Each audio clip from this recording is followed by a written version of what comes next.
So big shout out to you very much for making this happen. God bless you. And also big shout outs to everybody. Will tell you Sabre. Some will tell you on Facebook.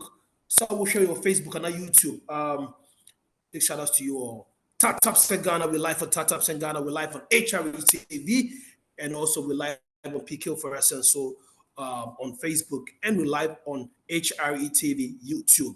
So please, if you're listening to us right now, big shout outs to you, and also big shout outs to everybody who've been with us since May 1st. We are here. We are here to stay and we are not going anywhere. Big shout outs to you all. And big shout outs again to all our new and first time listeners and viewers. Big shout outs to you all for making it to tonight's show.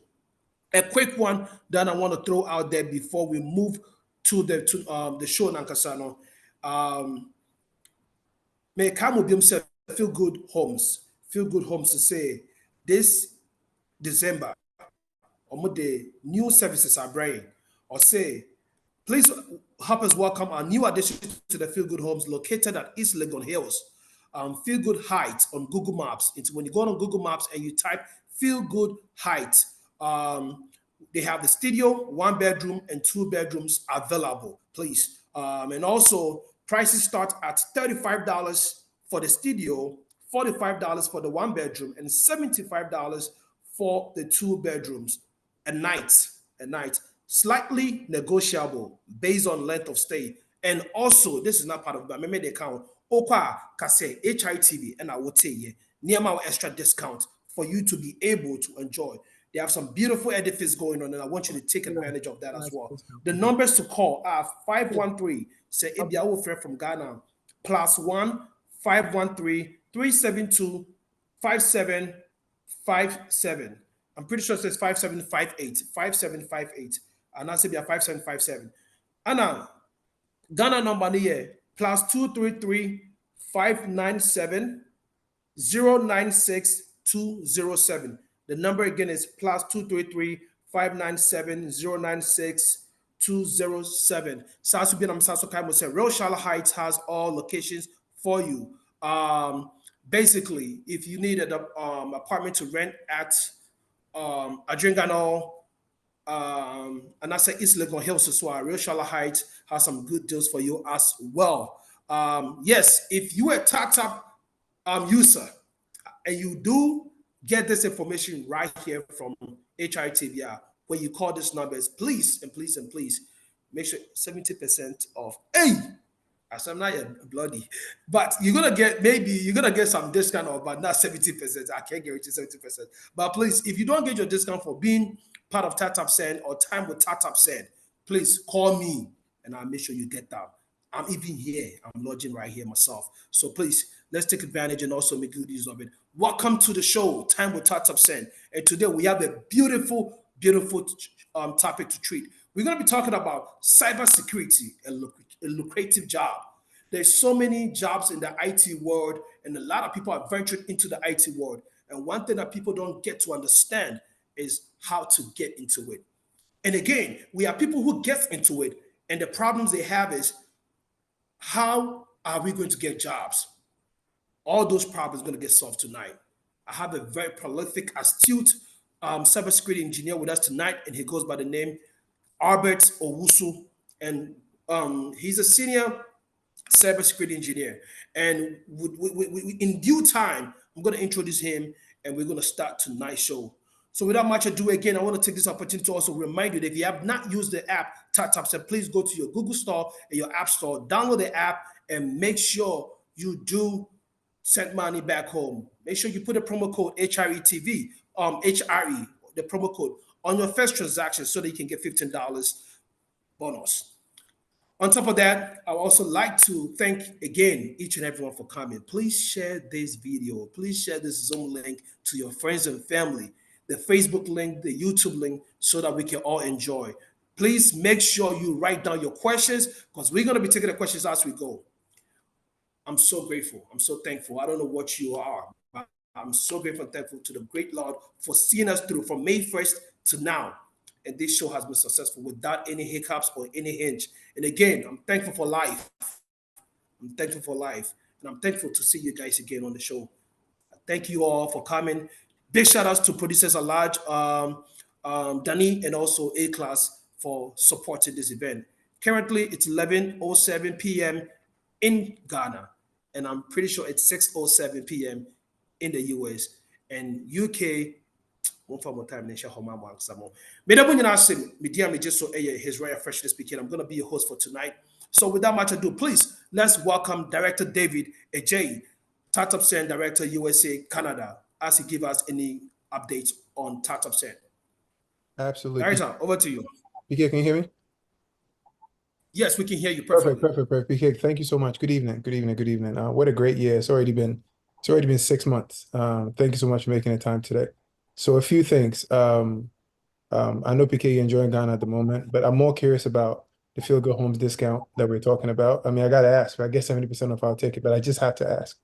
But more importantly, I mean, we've consistently found a guest on the show every single week since inception, which I know is not an easy feat. But I mean, obviously, the things we need to talk about as far as how could we make the show bigger or how we could improve it, and some feedback we need to improve on. So for myself, again, thank you so much.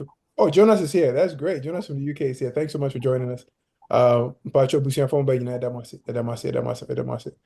in short, I think I don't have a big update. The only update I have is the same thing we've been talking about since October 1st, which is Christmas Tap Bronya Chedia, whereby when people send $300 or 300, in this case, $300 or more weekly, get a chance, or 300 pounds, Jonas, weekly get a chance to win get a chance to win a $50 Amazon gift card weekly, and a grand draw December 28th, where you get to win plane tickets, air fryers, flat screen TVs, and blenders, if I forgot anything. So we're excited for December 28th to announce those. And as with media down here, the rates are significantly better, or at least the most competitive, one of the most competitive in the market. So, and it's because of the work you guys do. I mean, Uncle Jimmy has been speaking about it, Auntie Christy, everybody, A Class, Daniel, every single person in Cole has been a strong advocate for us. So, because today would not be an announcement. Today would be acknowledgement of, hey, thank you guys for coming on a journey with us.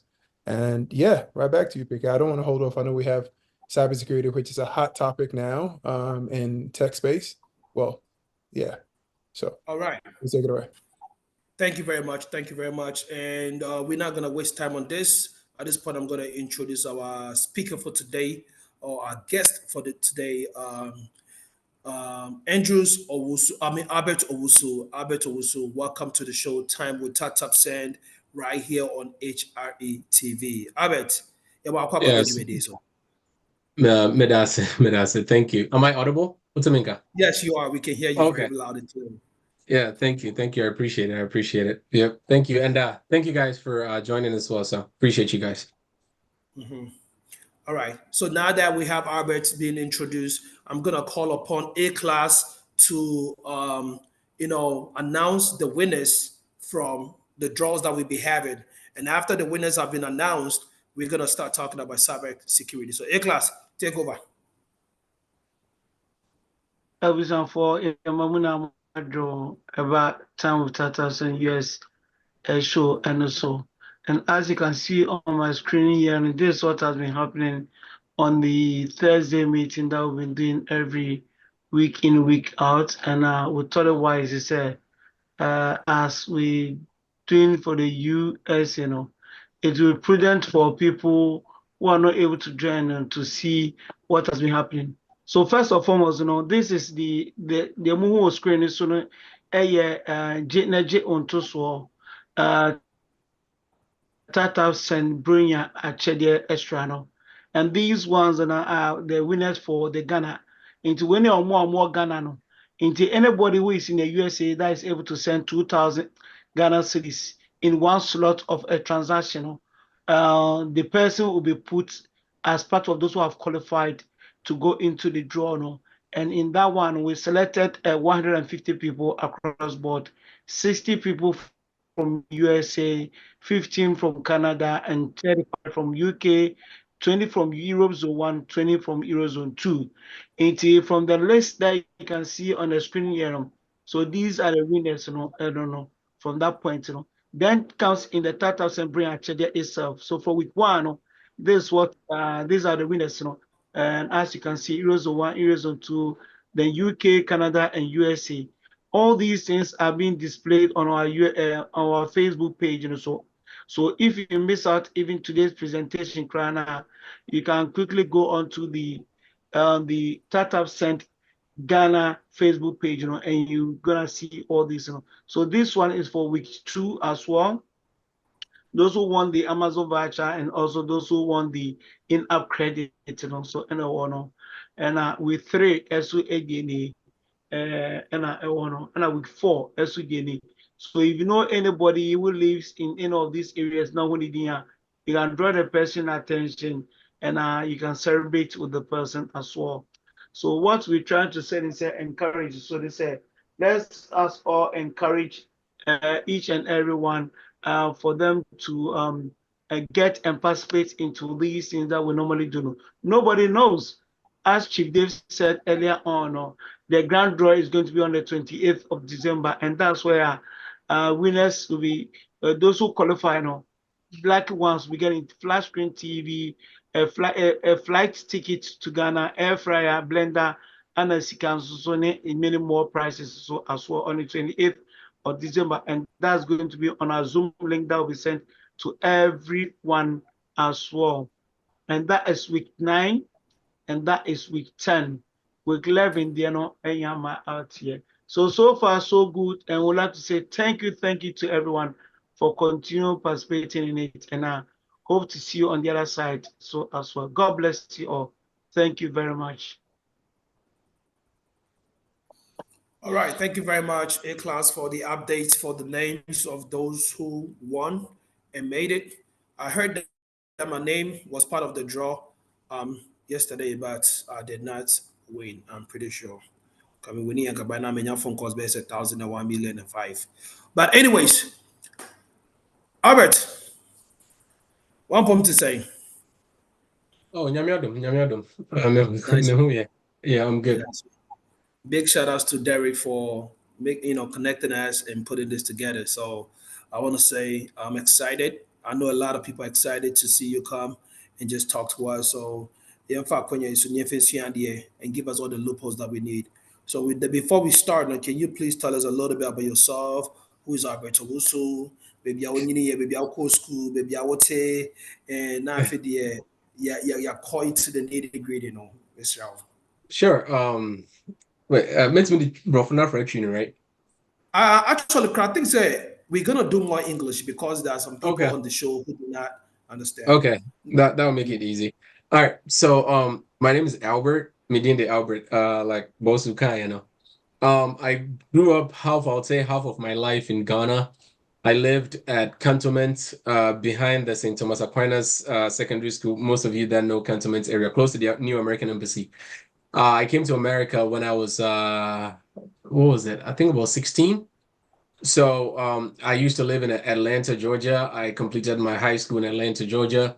Went to college here in America. Got done with college. My bachelor's was in information systems management. Completed my bachelor's. Moved over to the DMV area because I wanted to get into GovTech. And when I say GovTech, I mean like technology in the government sector. We have private sector and then the government. I wanted to get in that, so I moved over to the DMV area with my mom. And now I'm married. I have a son. I live in Maryland, specifically Frederick. And I work for the government as a cybersecurity engineer. So yeah, that's pretty much it. Something small about me. Wow, that's very deep and dope. I'm excited. I'm excited to see this happen, and I'm pretty sure everybody else on board is also excited, equally excited to see how this is going to unfold. First of all, let me go ahead and say this real quick. Cybersecurity. See, I got cybersecurity. What is cybersecurity? So just give us a lot of definition or define cybersecurity for us. Then once you do that, we're gonna dive deep into it, and we're gonna look into why people should be, looking or ventured into the cybersecurity world. Yeah, that's great. So cybersecurity, let me use a metaphor to make it easy. So cybersecurity is where, or the general term, right? Because previously we had nothing called cybersecurity. Cybersecurity became a thing about 10 years ago, roughly, give or take, after the 9/11 thing. That's when cybersecurity really became a thing, right? But prior to Yes. that, we had those network engineers who were handling the cyber stuff because they were building the firewalls, because they were handling all these IP addresses, doing the connections, routers, switches, all that stuff, right? So cybersecurity became a thing then, and now it's become a huge thing that everybody talks about. So in turn, cybersecurity basically is clients having data and you protecting the data, right? That's literally what it is. You being able to protect the data from other people who wants to get access to the data, right? So Yamfane say example or office na we security guard or office be no be person room no one room because we need right credentials now. That's literally the metaphor for cybersecurity, right? Or be person getting into a system, and then you are as a cybersecurity analyst or engineer, you create paths and ways to prevent them from actually accessing your system. That's literally what it is. Like you protecting company data, you protecting company information. Literally, that's what cybersecurity is. So in layman terms, that's what it is. But I know there's a lot more integrities that goes into it. But in layman terms, that's what cybersecurity is. Okay. So why should one get himself into cybersecurity? When the question is put like that as to why should one normally right, let me use our people. I'm used to Ghana for example. Most of the time when people text me and say Albert, I want to get into the cybersecurity industry, I want you to help me get into the cybersecurity industry, right? The first thing that I tell them is, one, I can't help you get into cybersecurity. I can tell you what you need to do to get in, right? And then the number one thing that I hear most Ghanaians talk about, or I would say about 99% of people that text me or call me or watch my YouTube videos, the number one thing that they comment on was the fact that I want to get into cybersecurity, but I don't want to do anything technical. Like it's like the number one anthem for every Ghanaian that texts me. I'm not saying all Ghanaians, but most Ghanaians that text me. Oh, person may get into cybersecurity, but person may anything technical, right? And if I should say why people should get into cybersecurity, one, I would say for the money. I mean, the money is good, right? You could be making anywhere from $100,000 upwards to $300,000, or even $400,000, depending on the company that you work for and the role that you are undertaking in that company, right? You can make good money, right? And you're able to job stack in cybersecurity. When I say job stack, I mean say and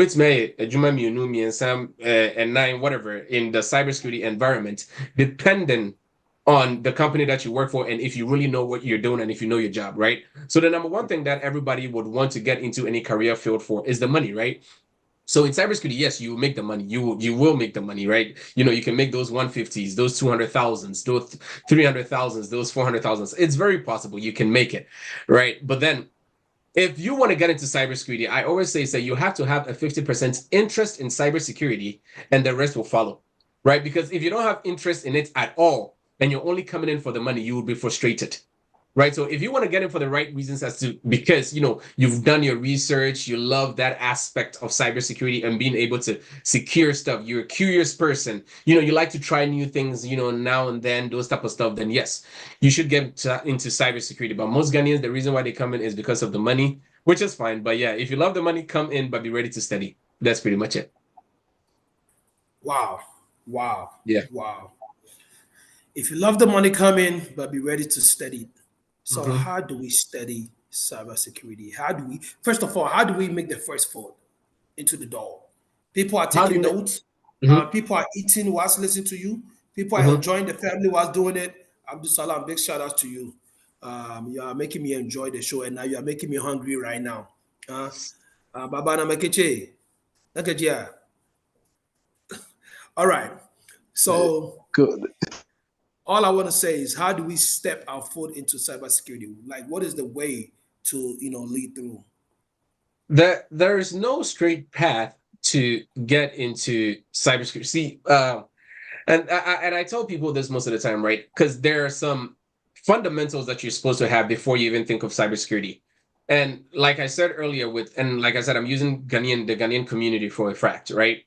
When they watch my YouTube videos and they come to me and they ask me questions, I always tell them, even before they take any boot camp at all, like before you take any boot camp at all, you're supposed to have some fundamentals before you take the boot camp, right? Like you have these folks who do these, and I'm not saying everybody, right? Most of them come from boot camp. They'll come to you, tell you all these nice things. Oh, I'll help you get a job. I'll help you do this. I'll help you do that.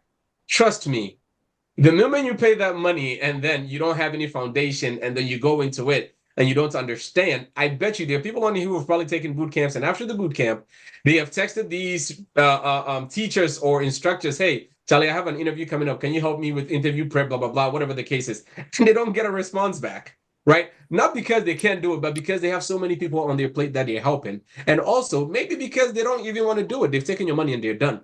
So you as an individual wanting to get into the cybersecurity or get your foot through the door, there are three things that I want you to do. Three things. And I always say this, like I said, on my YouTube channel.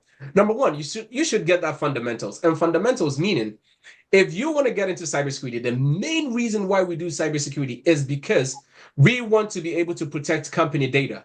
And the main reason why we want to protect company data is from vulnerabilities, from intrusions, hackers, all these people, right? So you have to understand how computers communicate with each other, meaning how they go from point A to point B and what's in the middle of that. So what I always tell people is the fact that if you want to get into cybersecurity, you must understand computer networking. If you don't understand computer networking at all, it would be very difficult. Well, depending on what part of cybersecurity you want to get into, but it would be very difficult for you to even survive in the cybersecurity industry. And when I talk about computer networking, I'm talking about how IP addresses work, right? If you see a 192.172.92, what is it? Is it a private IP address? Is it a public IP address? You have to understand how these IP addresses work. You have to understand the DHCP servers. You have to understand a whole lot of stuff fundamental. I don't need you to be a network engineer, but you have to understand some fundamentals before you even go in there to start the job, right?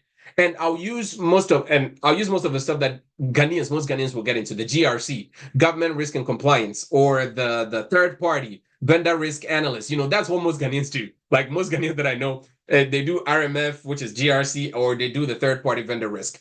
Let me bust your bubbles here with a little thing, right?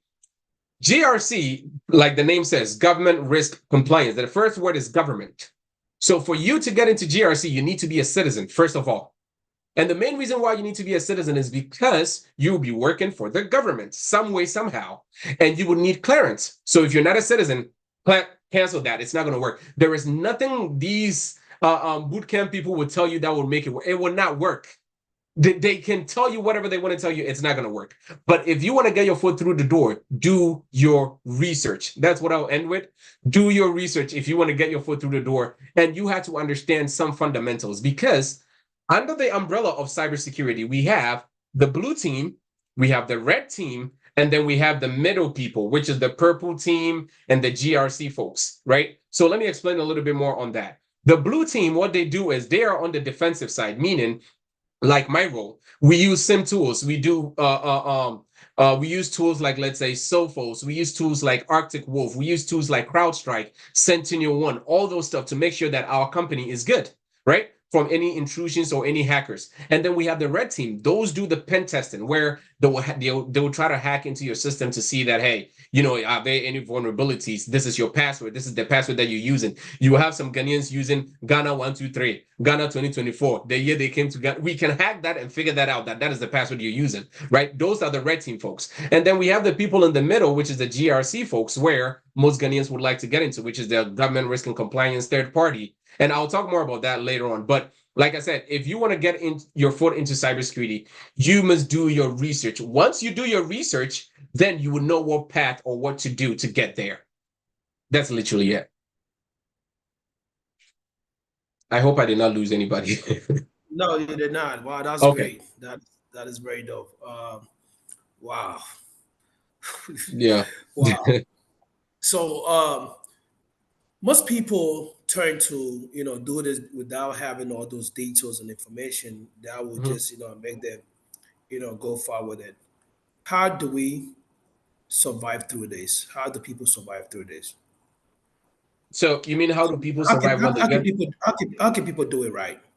Okay, how can people do it right? So I always say that research, because let me use myself as an example. I have been in multiple roles in the IT industry. I have been a product manager. I have been a project manager. I have been a data analyst. I have been a data engineer. And then now I do cyber, right? And there's a reason why I've taken up on all these positions that I've done in my previous career and doing now. If you want to survive in the cybersecurity industry, like I said earlier, you have to do your research. You have to understand the fundamentals before you even get there. Because, and I always say this because Ghanaians, and like I always say Ghanaians because we are in that Ghanaian space right now. Ghanaians, some Ghanaians are so gullible to the point where you would have these guys who would charge you $5,000 saying that I would teach you cybersecurity. No, no, no, no. Do your research, know fundamentals before you get in. If you do not do that, you will not survive. And it's black and white. It's either you survive or you don't. There is no gray area. You survive or you don't survive. It's not going to work out if you do not do your research on your own, or if you do not get a mentor, right? If you do not get a mentor that would walk you through the process, the step-by-step process on how you can get your foot through the door, it's not going to work out. Because if somebody contacts me and says, Albert, hey, I want to get into the cybersecurity industry, I want to, get in and survive, blah, blah, blah, all those stuff. There is a long path that you have to take. It is not a walk in the park. It's the honest truth. And Ghana will say something, I say, yeah, the war so or something like that. That's not what it is. It's a step-by-step process that you have to follow to get in there. Because when you're doing the interview, and you're doing it by yourself. When you're doing the job, it's me about one or twice or whatever, but you have to understand the fundamentals, like I'm saying. So if you want to survive in cybersecurity, you have to know the fundamentals. And if you do not know the fundamentals, it will be very difficult for you, because you wouldn't want to get into a job where somebody would ask you, 192.162.72.0. Oh, Albert, what is this? And then you're like, let me look into it. No, that's simple stuff.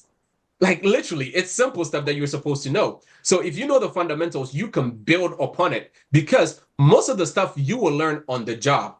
So again, know the fundamentals, and then once you get the job, you build upon it. Once you get the job, that's literally it. That's how you can get your foot through the door and how you survive. Hopefully that makes sense. It does. It does. So, in order for people to understand the need to actually, learn what they need to learn, you've already mentioned two different or three different areas that you feel like every Ghanaian wants to go into that spot. Everybody's talking, I don't want to be technical. What is the best way for them to learn it? Is it by taking, because it looks like you're not too enthused by the boot camp stuff now. It sounds like, I want you to explain for yourself, because Okay, what make it two or three different points, that sounds like you're not too enthused by the boot camp stuff. Okay. So Yeah, let me go. Yeah, let me go in because depth into. well, why Go may ahead. ask you say you're not enthused about it, but you're telling us to learn the job. So right now, what is the best way to do it? You want us to go get a 4-year degree to really learn all that? And I said, yeah, we can actually go through the boot camp, but still make sure we are learning the deeper stuff from the boot camp, and not just surface name with Biakeke. Okay. Yeah. So when I started kind of like enunciating my point, right? The number one thing that I kept talking about is research, right? Okay. Now let me go a lot deeper into that. So if somebody wants to get into the cybersecurity industry, depending on whatever field that you want to get into, let's say you want to get into GRC, right? Government risk and compliance, you want to do that. You have several resources online. You have Udemy, you have Coursera, you have literally YouTube. You even have YouTube. I have a YouTube channel that is literally dedicated to cybersecurity.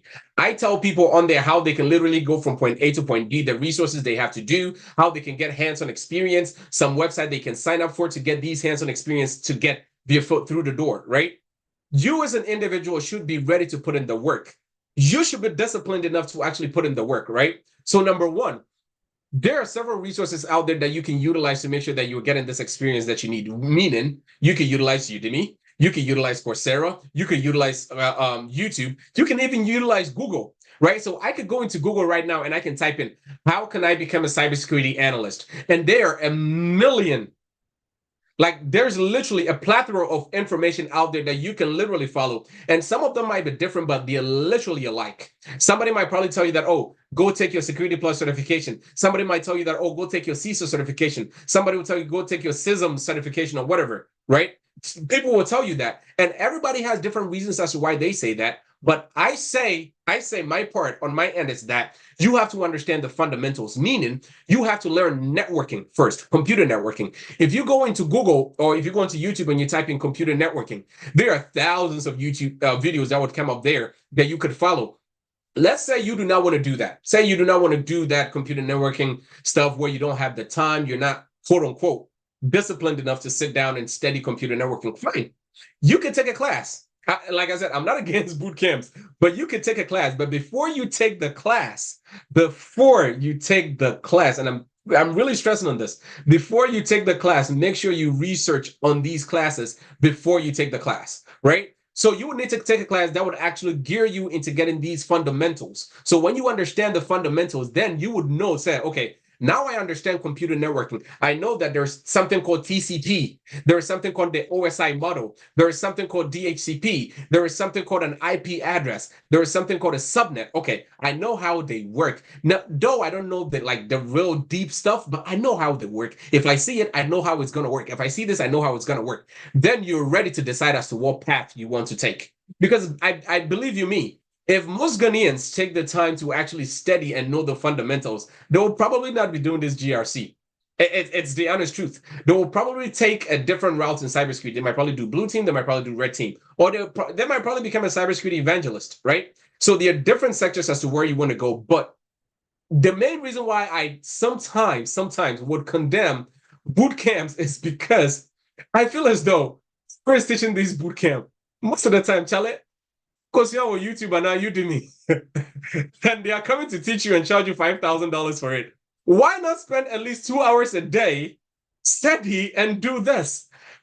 And you have people giving you the excuse, oh, I have 2 kids, I can do it. I have 3 kids, I can do it. I have 4 kids, I can do it. I totally get that. But you'd rather pay $4,000, and if you pay that $4,000 and you're sitting down to study for somebody who's going to teach you, it's the same thing. Your kids will be there. And it's all the kids better come out on and say, for 2 hours now, study now. Do it. And you can save that money and register for better stuff that you can actually take the time to study for, rather than paying somebody $10,000, $5,000, $3,000 to teach you something that you can literally learn on your own. And I'll give you one example. I remember Lady Bakubi said she's going to study this RMF stuff, right? Third party. Then Oka said she wants me to go into the class. I think that guy, what's the word? He was doing this introduction thing, right? She wanted me to join the class to see if it's good or not. So I was like, yeah, sure, I had time. So I joined the class. And Charlie, this guy would start the class and go on. He paid for a $12 class on Udemy, right? Now, $12 class, no, when the class starts, I know I catch all. My mama, 10 minutes, watch this video. When you finish, we'll talk about it. 10 minutes, watch this video. When we finish, we'll talk about it. Watch this video. When we finish, we'll talk about it. And people paid $5,000. $5,000 for somebody telling you that go watch this Udemy video, which is $12.99.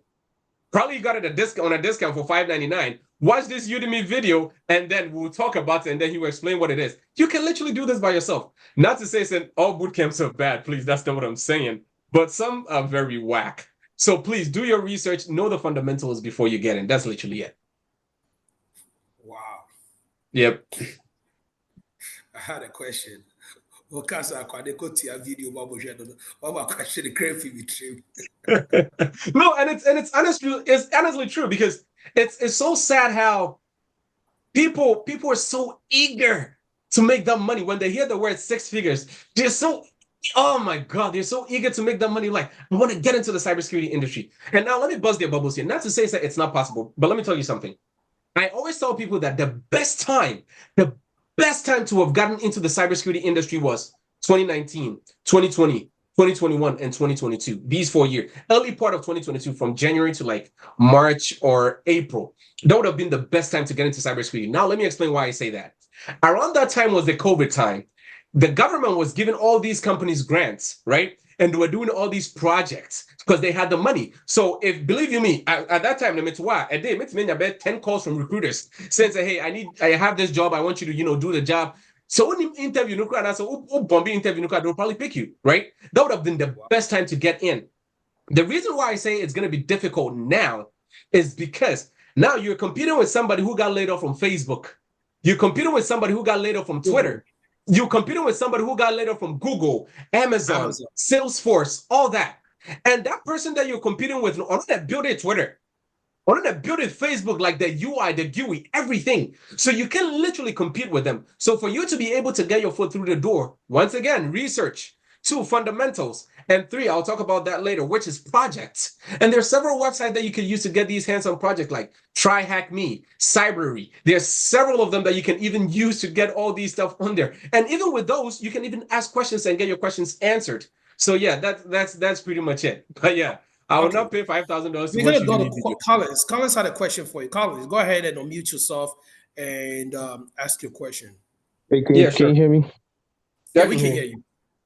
Hey, man, I'm kind of glad I'm listening. As a guy, I've been a network architect for over 13 years, and then sometimes, man, when I'm working, they send some cybersecurity guys, man. These guys are whack. They don't know shit about anything they're doing. All right, Yeah. and Collins. oh, Collins. I sorry, mean, yeah. sorry, but yeah, they don't know anything about networking us at all. So the thing Mhm. is, before you get into that space of cybersecurity, you need to really understand the fundamentals, like he was saying. But people just don't want to take the time to study. All right, they think it's just like a walk in the park. I'm gonna come in and milk this money. All right, so they come in with a sole intent to make money, and they don't take the time to study or try to understand the basics of networking, which is really what cybersecurity writes on. All right. So and then the problem is the turnover is really high in the cybersecurity industry because these guys come in to get paid a lot of money. They don't know what they're doing. And so a couple weeks down the line, they get fired. And me being the network architect, they will call me and then ask me, does this guy know exactly what they're doing? And then I have to come out and be like, no, they don't. And then sometimes it's just sad. But you take the time to talk to these guys and try to tell them what this is about and try to give them the books. And there's a lot of free stuff online. You could go online, you could read some books, you can, especially YouTube. You could go online, do a lot of research, but they don't. They just want the money. And that's the problem. So I'm kind of glad I'm listening to you talk. I thought this would be it'll be the same old style boot camp. Let me put people in, let people make money. But you're really talking some sense because people have to take time to understand the fundamentals. See, kind of the ed there, right? But when you come in, you got to be ready to put in some work. All right. And then it's not just cybersecurity, actually. There's a lot of different aspects of IT that you can go into and make a lot of money. All right. You have And testing. we're gonna get to that, Collins. I mean, Yeah. what we try to do is starting because today's our last show for the year. We're gonna kick Hmm. off again January 8th. And Collins, the plan is we're gonna bring different, departments of IT for people to talk about, what to do. Like I'm in the IT world myself, but I don't do cybersecurity. I don't know anything about cybersecurity. I Hmm. don't know anything about the networking and stuff like that. But when it comes to IT project management, when it comes to Scrum Master, that is a whole different entity altogether. So we're gonna start bringing people into that, talk about UI, UX, user experience and user interface and all the stuff. I mean, we're gonna bring people to do all those, talks about it. And the good thing is, Albert has um, information for us. So for everybody on right now, please do not leave when he's done with the briefing. He has some good news for us. How to save you from the bigger hustle. You be applying for jobs. You're not getting those jobs. You be applying, resumes, kick off and everything. He's gonna give us a good news for that. And after that, he's gonna drop his information for people to just reach out back to him. So Collins, trust me, you just made a good point, but that's already in the Hmm. pipeline to get other people in there. So hit me up back door. Maybe we can communicate on some of the stuff. Maybe you might be the one, handling that, aspect, or probably know somebody, a good resource personnel to just, make this happen, like auditing, database engineers. We have I have one database engineer just listening right now, and he's one of the people that will also be talking to us as well. All right. Yeah. Yeah. Okay. No. No problem. I'm around. So yeah. I mean, good Yes, sir. conversation, bro. All right. Thank you. All right, Mhm. Appreciate you. so Cosby, actually, for your handle, the handle is Albert OW. Yeah. OW. Then Angelina says she has a question. Angelina, please unmute yourself and ask your question, please. Hi. Yeah, thanks so much. I also have a big interest in cybersecurity. I recently signed up for a course on Coursera because I wanted to start with the basics because I literally knew nothing, like he said. And so I started with the foundation, operating systems and all that, like he said. And well, I got to a point where I think I got stuck with your like Linux and SQL. So I wanted to utilize other ways, ways I could possibly learn more of that and understand better. And I also needed like a kind of mentor. So when I saw this thing in my email about cybersecurity, I was very excited, and I was like, well, I'm gonna join this because I want to know more. So it's really a great pleasure to have you on today. And my question is, so with this, like, so I signed up for Coursera Foundations for Cybersecurity. I learned the basics and I got stuck at some point. So what do you think, or what are some ways that you think I can utilize, to get better with my, like I said, I got stuck with the Linux and SQL, but I try to utilize other ways to learn too. So what do you think are some ways I can utilize to build on that? Okay. So one thing that I always say in the umbrella of IT, right? Because earlier when I was talking, right, I stated that I've been a project manager before, I've been a products manager before, I've been a data analyst, data engineer, all those good stuff. I've done all that stuff, right? And throughout my career, one thing that I would say people tend to stress out a lot when they're coming into the IT industry, quote unquote, is when they get stuck, right? And I always tell, I'll answer your question, but let me put this in first. I remember I had an interview and the manager asked me that, hey, Albert, so if we have this malware called S-Phone, there's this malware called S-Phone. So if we have this malware called S-Phone and you're not able to figure out what's going on, at that point in time, what are you going to do? And I looked at him for a second. I was like, what do you mean, what am I going to do? I'm going to Google it. I mean, I'll Google it. I can't do anything. I'm not Albert Einstein. I'm going to Google it and figure out what they like, because whatever issue you're facing, somebody has faced it. I don't know if that makes sense. So let's say you're trying to do a stored procedure in SQL, right? And you can't figure out, like, okay, I'm trying to do this stored procedure, it's not working. Or you're trying to do a select statement in SQL and it's not pulling out because you forgot this comma or whatever the case is. Google it. That's literally what I would say. You have people who have worked 30 years in the industry, network engineers, cybersecurity analysts, cybersecurity engineers, right? They do not know everything. So if you're studying or you're doing something and then you get stuck, research. That's what I always say. Research, meaning Google it. So let's say you're doing a test on Coursera, the Coursera course that you're taking, right? And then they're telling you to do a select statement that will pull, let's say, the number of people who send money through tap, send, whatever, and then it's not working.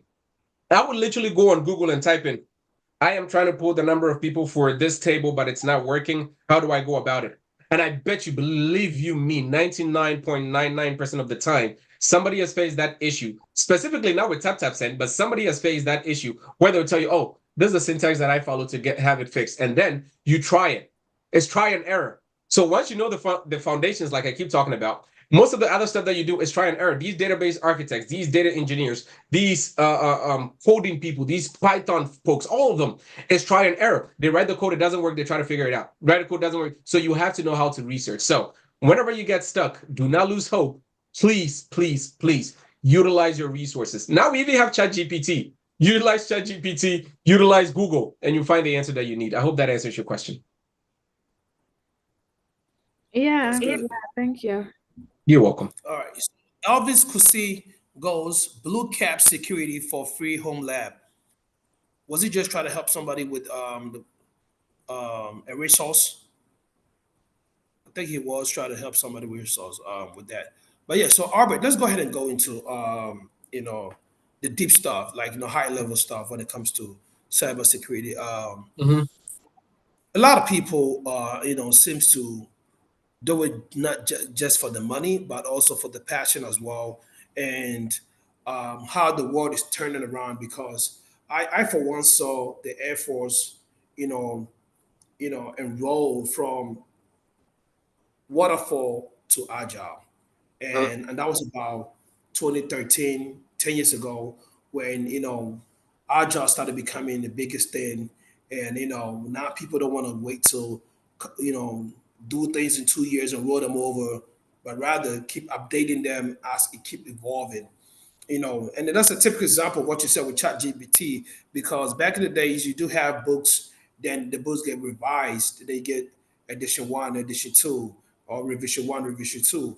And, even when you do APAs and you cite them, you have to cite the revision or the edition that you use.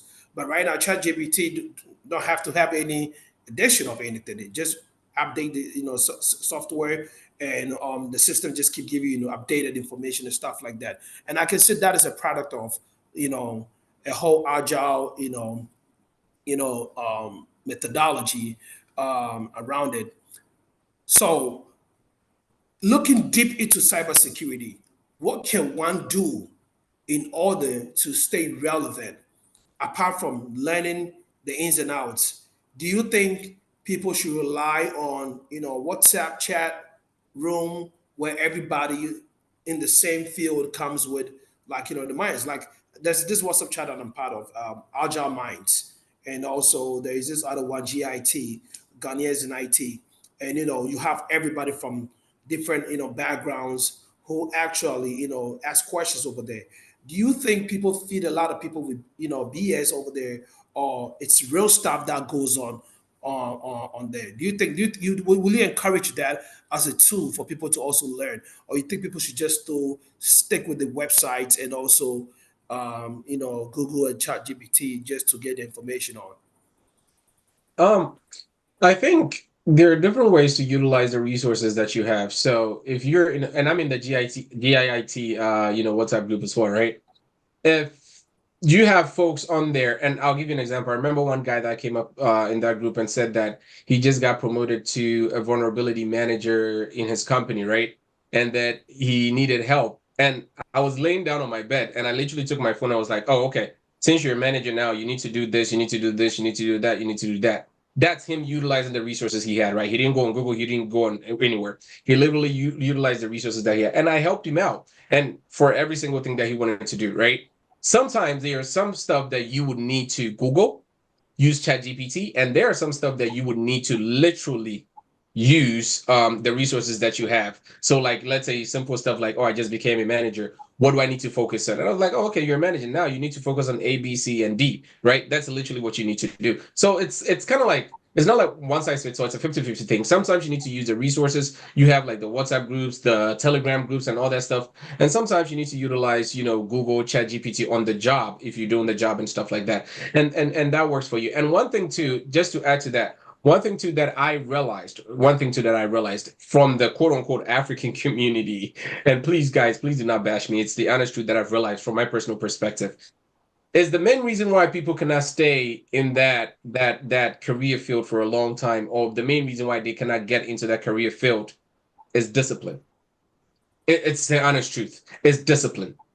People would say that after this let's say interview, right, or this communication or this chat, you have a lot of people who probably text me like, hey, Albert, I want to get into the cybersecurity industry. I'm very serious, blah, blah, blah, blah. And then I share the resources with them and you never hear back from them again. Like they study for 1 week, 2 weeks, like, this thing is even difficult. Let me continue with my job that I'm doing, making $16 an hour. Not to say that it's bad, right? But then the discipline to sit down and study and be focused and do it, that hunger for it, because they heard that somebody's making 6 figures, so they also want to do it, thinking it's a walk in the park. It's not. You have to have the discipline. You have to be hungry for it, right? When I got into the cybersecurity industry, I studied literally for 4 months straight, and I got my first job. No boot camp, nothing. I sat down at night. I have a son who is 9 months. I sat down. When he's crying, he's sitting on me, and I'm studying. I play Miss Rachel, watching Miss Rachel while I have headphones on and I'm studying, because I was hungry to get in, right? Because at the end of the day, I have a goal that I have set for myself. So yeah, it's not a one size fits all. You use the resources that you have at your disposal. Sometimes Google, sometimes the WhatsApp chats and the Telegram chats, and you should get the answers that you need. Literally, yeah. Okay, so let's go to Facebook and see what's happening on Facebook with some of the questions, as well as YouTube.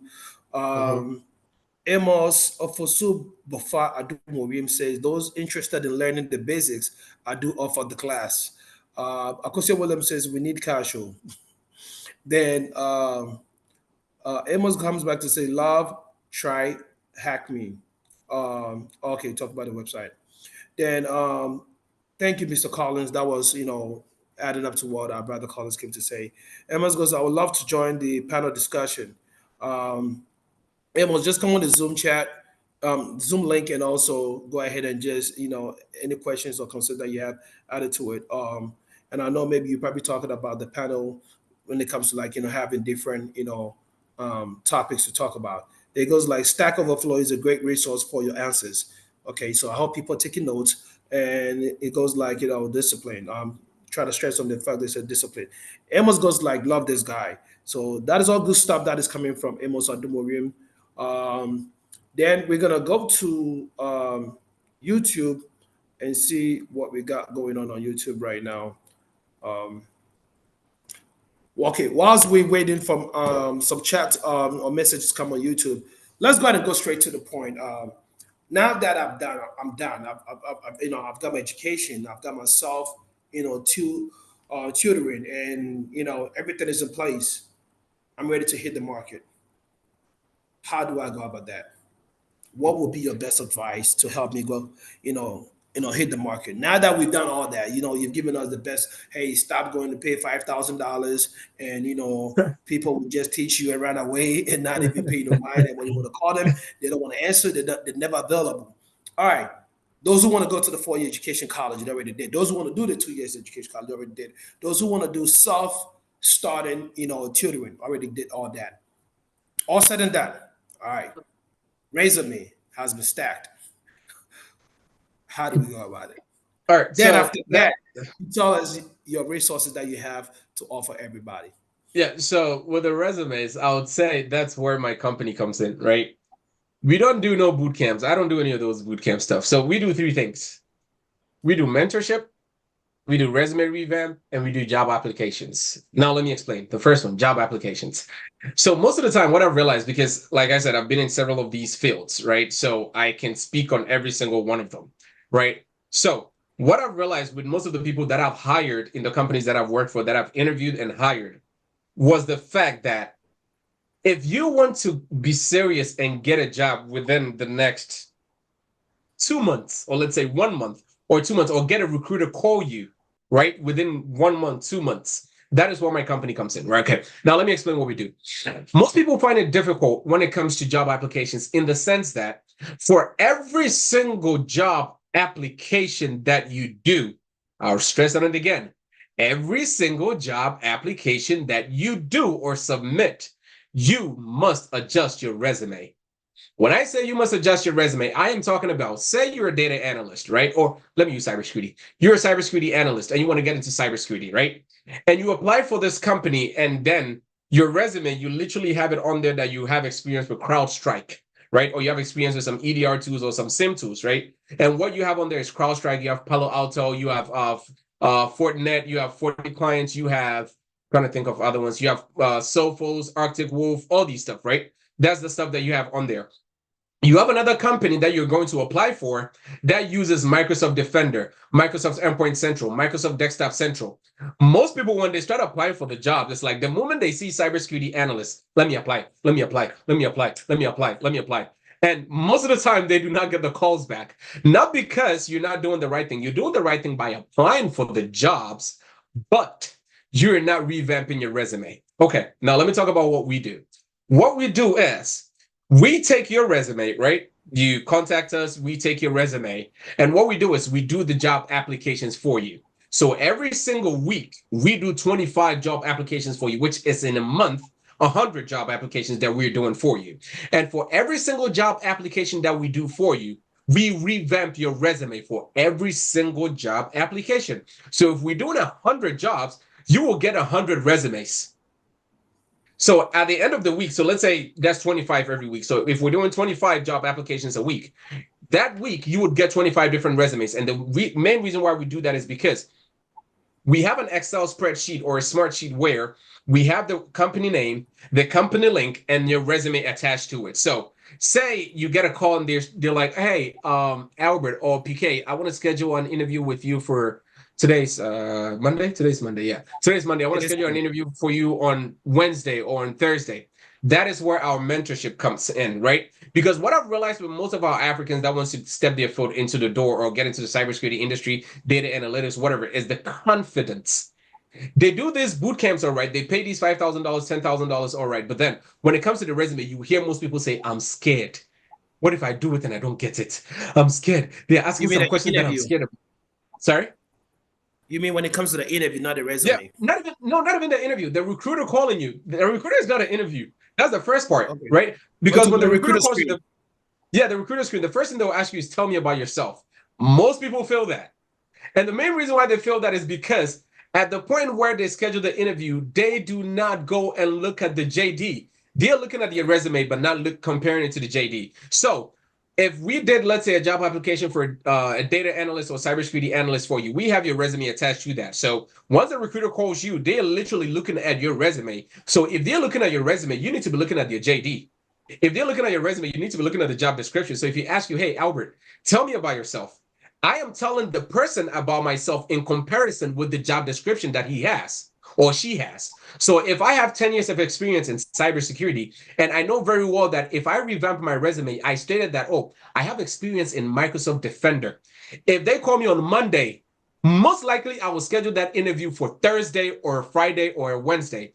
And then the moment I schedule and they said, okay, I'm going to call you on a Wednesday, I use that 24 hours or that 48 hours to go on YouTube and type in Microsoft Defender, enter.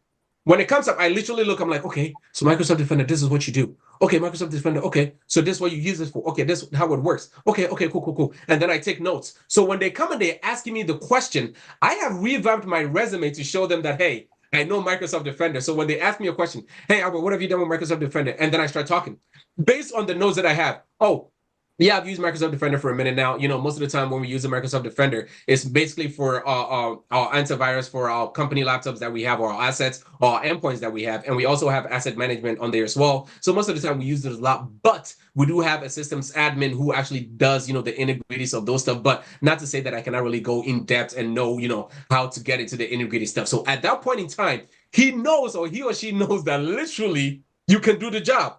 I'm not sure if I'm making sense, because you did your research, you did the interview, and you're good. So at that point, they know that you could do the job. So when they hire you, that's why I said that you have to know the fundamentals and you build upon it. So once they hire you, they give you that job offer, you as an individual start learning. So like I said, that's where my company comes in. We do the job applications for you for a month, or you can do 2 months, however way you want to do. You could go ahead with that. And then once we're done, once you get that job interview or the recruiter call, you contact us, right? You contact us and we go over that tell me about yourself section with you and the technical part. And like I said, I have folks in my company that are data engineers, data architects, network architects, all that stuff. So you contact us, I will pair you with somebody. They'll go over that, tell me about yourself to know what you need to say based on the resume revamp that we did. If we do all that, that's the mentorship part. We do all that kind of like together with the resume job applications that we do. If you want us to just do the revamps for you, you do your own application, that's on you. We do the revamp for you, we give it to you, you do your job applications, and that's pretty much it. And most of the guys that we've actually done this for, literally within about 3 or 4 months, they land a job offer. And I'm not lying. They land a job offer because they're doing it the right way. Not using one resume to apply for 100 jobs. You will not get a call back. It's not magic. Okay. But anyways, that's I got 3 questions for you. Go ahead. The last 2 is in conjunction with the resumes. But the first one I want to ask is based on what you were saying concerning the, you know, when people get called for the recruiter screen, they tend to get a little bit nervous. Do you think everybody should have an elevator pitch whereby it's tailored to the jobs, or just have a generic elevator pitch and just use that and read that whilst, you know, they're being talked to? Because I, for one, know people that knows the job in and out of the job. They know it, but they don't have the confidence to just be interviewed. Because whilst they get interviewed, they feel like they get interrogated, and they turn not to have the job that they kind of, you know, being the right fit for the job. And I used to be an IT recruiter. Okay, so I kind of saw that through the recruiter screen. And if you don't have a recruiter who actually have I won't say the sympathy, but who have the willingness to actually give somebody a chance for them to prove themselves right. Because most of the times I look at your resume, and if your resume looks good to me, and you can just speak about your resume, I'm just gonna send it to the hiring manager to consider you for an interview. And whilst I was doing that, and I was also doing my project management on the side, I realized something that it was helping me speak better during my interviews. And I've never lacked confidence speaking because I've always thought about one thing that if you're telling the truth, or if you've been asked to tell yourself, you don't have to read, oh, my name is Amos Adumorim. I used to live in Columbus. I went to Ohio State. I'm a Dansuma boy. You already know yourself. You already know who you are and what you're about, So you can speak out of confidence with it. But again, notwithstanding, I'm not saying everybody has that confidence. Some people have, anxiety when it comes to, just speaking in public. So do you think, will you recommend people have an elevator pitch, a generic one, or have it tailored based on what job, what a job is, even though they all falls under the umbrella of cybersecurity or whatever the job might be? Every elevator pitch that you have has to be tailored to the job that you're applying for. Every single one of them. So you don't just And have one for cybersecurity; it has to be tailored to the job, just like the no, resume. because when you say have one for cybersecurity, it's kind of like when I can pull up two cybersecurity job descriptions right now. Both of them are It'll be different. different. What they expect is different, right? So if you have one elevator pitch for one, it might probably work for one, but not work for the other, right? So it might probably work for A, but not work for B. So you must have an elevator pitch for every single one of them. That is why I was talking about how our mentorship program comes in. Meaning when you get that call from that recruiter and you schedule that first interview or that screening interview, we do those elevator pitch for you for literally 2 hours. We go over it, we keep going over it, making sure that you're getting that confidence that you need every single day before it gets to the point where you're talking to that recruiter. So once you go in, even if you have to read it for paper, that's totally fine, because at that point in time, the recruiter call is mostly over the phone, right? So you do that and you read whatever you have to read to them, make sure that you read it. And I always say this, read it like you're having a conversation. Don't read it like you're reading a paper where you read and then full stop and then you keep continuing. No. Read it like you're having a conversation with the recruiter. And that's pretty much it. You have to have an elevator pitch for every single job application that you do. It's not just one elevator pitch for everything. And the reason why I say people lack that confidence is because most of the time when they take these boot camps, they have so much information crammed in within that 3 months or 4 months. So it's very difficult for them to piece everything together at some point. So when it gets to that recruiter elevator pitch that you're supposed to give for the screening, they're like, what do I say? What do I say? Like, I don't know what to say. They get scared. And I totally understand, right? I totally understand. I'm not lying. I totally understand. But you need a mentor who will be able to tell you that, okay, for this job that you applied for, you need to stress more on this. You need to stress more on this, because if you look at a JD or a job application and the company is talking more about, let's say, CrowdStrike, right? And you research on CrowdStrike and the recruiter asks you a question about, hey, Albert, so what did you guys do with CrowdStrike? And the meeting is 30 minutes. Please talk about CrowdStrike for 15 minutes. It's a simple tactic that you literally need to use. Talk about CrowdStrike for 15 minutes straight. And after that, he'll probably ask you some other simple questions and you should be good to go. But yeah, different elevator pitch for every single job application that you do. And I'm glad that you stressed on that, because I think that's what I also advise people when it comes to, um, um, you know, going through the interviews, because everybody got a stronghold in it, what makes them better. And if you're being asked to tell yourself, no hiring manager is going to love to talk to you for an hour, because usually the appointments are being interviewed right after, back to back. So if you have to speak about yourself and you have some strongholds, keep stressing about it. One or two of them is gonna, tickle them, and they're gonna ask questions about that. And sometimes they might come to the battlefield with their own weapons, but they might end up taking your own bullet to shoot you with, or they might take your weapons away from you. So you want to make sure that you let them use your own, weapons against you, because you know your weapons better, and then you can be able to, to speak about it. Because now, if I have, M9, and I'm like, tell me about Ruger, and you got a P90S, and somebody else got a Glock, 45 or Glock 50, guess what's going to happen? That person is going to talk to you about Glock. And now it's like, oh, snap, I was going to talk to him about Ruger, but now he over here talking to me about Glocks. Let's talk about Glocks. Now, why is the Glocks don't have safety? You already know more than I probably do, because I just came with a Ruger. So that conversation becomes a whole different, it becomes your conversation. You're owning the interview. Now, my question, my second question, which aligns with the third one, is how much do you guys charge for a month worth of? And I'm asking this because I want my people that are listening to you right now, viewers, Mhm. our honorable viewers, whose support is never unwavering. I want them to get a discount today when they contact you within the next 24, 48 hours. How much do you guys usually charge, for that month when it comes to that? And the follow-up question to that is, in case when you guys do the charge, do you guys make the money follow through once they get a jab, or you guys just take the charge whether they get it or not? I think that is a very important question for people to also know and understand. Okay. So I took down our website 2 days ago. We're doing a revamp on the website, but I do not charge you. You go on our website, you choose whatever you want to go with, and then you pay, and then we're good to go. So basically what we do is you pay, and then you get a template, you fill out the template, you attach your resume to it. We get it on the back end. Once we get it on the back end, I contact you, or I have my PA contact you. They contact you to go over some of the anomalies in there. We talk about it, we straighten it out, and then we start working, right? And for the job application for a month, I'm not gonna lie, it's tedious. It's a lot of work. We charge $1,000 for it. It's tedious. It's a lot of work, and most of the time, people hear it be like, "Hey, $1,000. Hey, for a job application, I can do it myself." That's totally fine. I have my job that I do. I get paid for it. I'm totally content with what I have.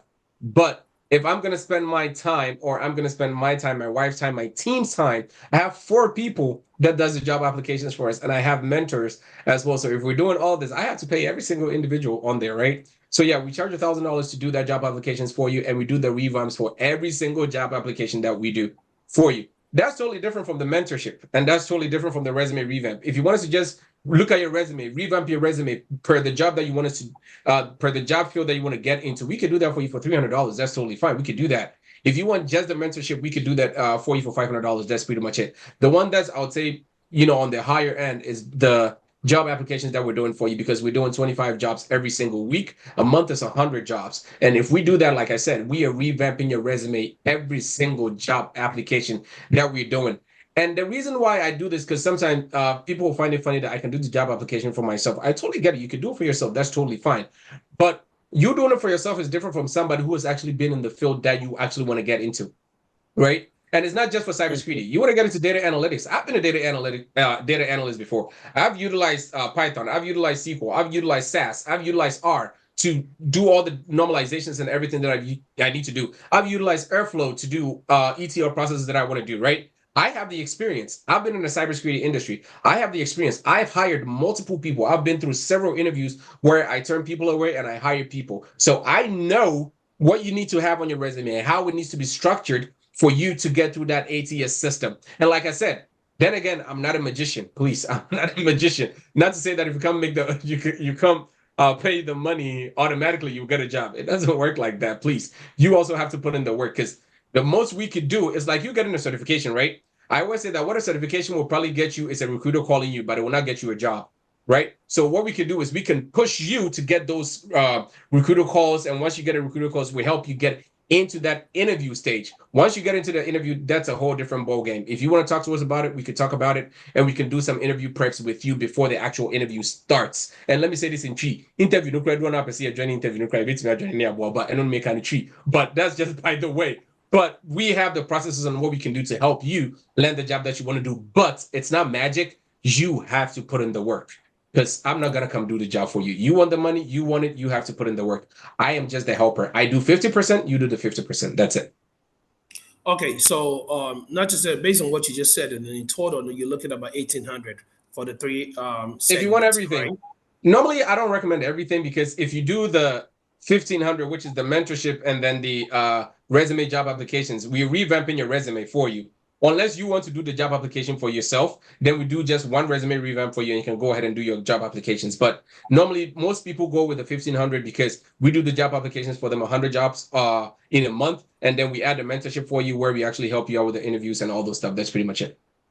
Okay, so my other question part of this one, the same, like the first question, the dissection, goes into what General Archie just said, So is it that when you're in a situation, the person is gonna land an interview, and once or land the interview, no, everything is paid. One line interview, I guarantee money back. And I said, yeah, Okay. the person is going to Mhm. pick it up. Yeah, this is And how we work. So, when you interview, fine. When you interview, it's like, well, lock, we can't help you with that. oh no. So this is how our system works. So what we do is we track every single application that we do, right?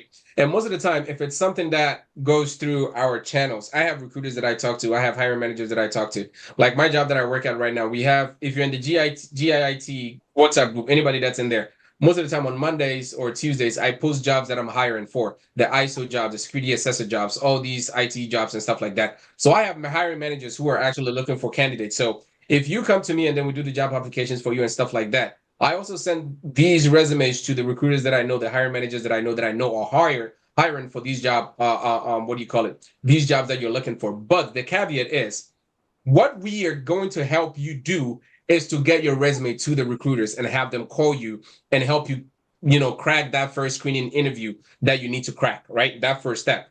So what we do is for that month, you pay $500 if you're doing just the job application. You pay $500 at the end of the month. If you did not get even one call from a recruiter, you don't pay the other $500. That's how we work. Because at the end of the day, one, we put in our time, we put in the work, so I have to pay my workers one way or another. So at the end of the month, if you do not get a call back, I'm not going to say it's your luck or whatever. We might probably apply for the job and you probably don't get the call. We probably apply for the job in January. You probably don't get a call to, let's say, February, the middle of February, right? Because some companies do that. They put a hold on the jobs that they're actually hiring for. They can put a hold on there. You got a job in February. And I know very well that when it gets to February, people will be like, oh, I got a job application. I paid $500. I'll do my own recruiter interview and talk to the recruiter. No, it doesn't work that way. You probably go around and probably come back to me and tell me to help you out. So at that point in time, I know the recruiter called you and you're going to pay back that $500. That's pretty much it. Okay. So the second part of my question that goes with, like, do my people get discount? Your people.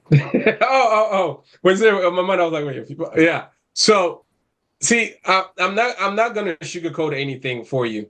If for the job that we put in to make sure we're helping people get a job, the money that we do charge is probably peanuts, if I should put it that way. So discount wise, I wish I could, but at this point in time, no. Because we put in a lot of work when it comes to these job applications. And imagine, right? I have people working from Monday through Friday doing these job No, applications. the discount is just for today or tomorrow when people sign up. I'm sorry? The discount is just a 48-hour discount. It's not like whenever they come, like a discount open for 48-hour window. If you do call and sign up today or by the end of tomorrow, you do get maybe 10 or 20% off whatever you want to sign up for. I'll probably need to have a meeting with the team right after this and ask them about that. But Okay, I so think we do can that and probably let me shoot know so that I can go ahead and let my people We know can- too. So please, if you're interested, let me know. I'm gonna follow up with him by the end of the day. And if you're interested, let me know so that I can go ahead and just link you up to with them too. All right, at this point it's 7:15. I know we are 15 minutes away from our show, and I'm gonna open the Zoom line for people to just go ahead and unmute themselves and ask questions. Please, if you do have any question, and again, let's be considerate and also let's be mindful of the time. If your question's already be asked, there's no need to re-ask it. You can always go back and watch the show and just make it happen. Those of you who tested me with your questions, I'm gonna ask it for you. But at this point, I'm gonna have Zoom, ask the question. So unmute yourself and speak if you already got your hands up. Amos, go ahead. Yeah, thank you, man. Thank you, PK, for this opportunity, and thank you, Robert. This is not magic. You have to do it yourself. I like that. So I actually have a question about the resume build, right? Let's say if someone wants to get into IT, they took the boot camp or they study for about a year, and they're looking for a lucrative job, right? So in terms of the resume, how do you guys build the resume to the point whereby they are able to find a six-figure job, right? Like in terms of experience, how do you go about building that resume? So basically, what we talk about when it comes to these stuff is that let's say, let me make sure I get your question. So somebody that's coming into the IT industry fresh off the boat, they don't have any on-the-job experience. It's more so they studied by themselves or took a boot camp, right? Make sense? Exactly, yes. Okay. So normally what we do is, right, and this is like with me being in the IT industry for a minute, when you apply for a job, right, and this is a secret, and when you apply for a job, and we go search up the job that you applied for, right? We go do the background check by these companies that does all these background checks. Most companies does not pay for the in-depth background checks. When I've worked at Walmart, Best Buy, Kroger, these three, this is an example, right? If I go and I'll see that you worked at Walmart, I'll see you worked at Kroger, I'll see you worked at Ross or whatever, but I do not see the positions that you worked at that place. Make sense? Yes. So if I'm revamping the resume saying that you worked at Walmart, let's say as a cybersecurity analyst, but you must defend the resume, which is where we come in. Make sense? Exactly. Yep. Exactly. Okay. That's what I was looking for. Okay. That's how we go about it. Okay, I appreciate that. No problem. All right, Abdul. Yeah, good evening. Good evening, boss. Thanks PK. so much for the presentation. I've learned a lot. I'm actually a layman in IT, though I've worked with computer for about 10 years or so. I had an interest in cybersecurity, but one question I want to ask, I even put it on the chat, but I realized you didn't see it. He mentioned that if you are not a citizen, you can't get a job in cybersecurity here. What about if you are legally working? Let me just put it, you have a working authorization. You are working legally. Is it possible you can land a job? Oh, yeah. I did not say that if you're not a citizen, you cannot get a cybersecurity job. I said categorically, if you're not a citizen, you can probably never get a GRC job, which is RMF, because RMF or the GRC has to do with the government, and with the government, you have to be a citizen, get clearance, all that stuff. Oh, okay. Yes. Thanks so much. Thanks so much for your clearance. Okay. That's all fine. right. Next question. Please unmute yourself and speak. Hi, PK. How y'all doing today? Good. How you doing, boss? Good. I'm just gathering information for my son, so that's why I came on the program. Yeah. So thank you so much. And thank you so much, Big Bro, for the information and everything looking good. You're good. Yeah. Thanks. Thank you. Hi, this is Angelina again. So I have a question. So about your mentorship and the job application and the resume revamp and all that, like someone like myself that I'm starting from like scratch, now learning the basics, am I eligible to like enroll in your mentorship, or I have to, already have gotten my basic and everything ready for the job before you guys can take me from there? Do you want me to be honest with you, or do you want me to lie to you? Do you want me to be the regular bootcamp guy who wants your money, or do you want me to be honest with you like a brother? You should be honest with me. Okay, then I'm going to be honest with you. Please get the fundamentals first. Once you get the fundamentals, then we talk. I don't want to say pay the money and I'm going to help you, and then you get the job and you're stressed out. I don't want you to do that. Get the fundamentals. Make sure you understand the fundamentals. Even if it takes you 1 year, get the fundamentals. Come back to me. I'll be available. Hopefully, I don't die. I'll survive in Jesus' name. Come back to me and then we'll talk. Albert, right, everything that you said on the show, I agree with you 100%. Some of our cases, and me know ya junior and ye, and no be born you say, and yeah, one. Oh, come the house in the panel and you, and call your basic course for 1 year.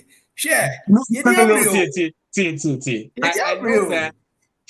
See, would you rather? Basic course for 1 year. The question is, would you process training?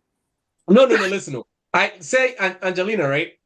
Let's say I help you get the job. I can be on the phone, go through that interview process with you, tell you what to say, and you get the job. Believe you me, 99.99% of the time, if you don't have that IQ where you can pick up stuff fast, you will not last 2 months.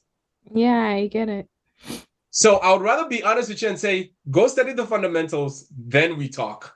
When you get the fundamentals, you will survive. That's all I'm saying. All right, cool. Yeah.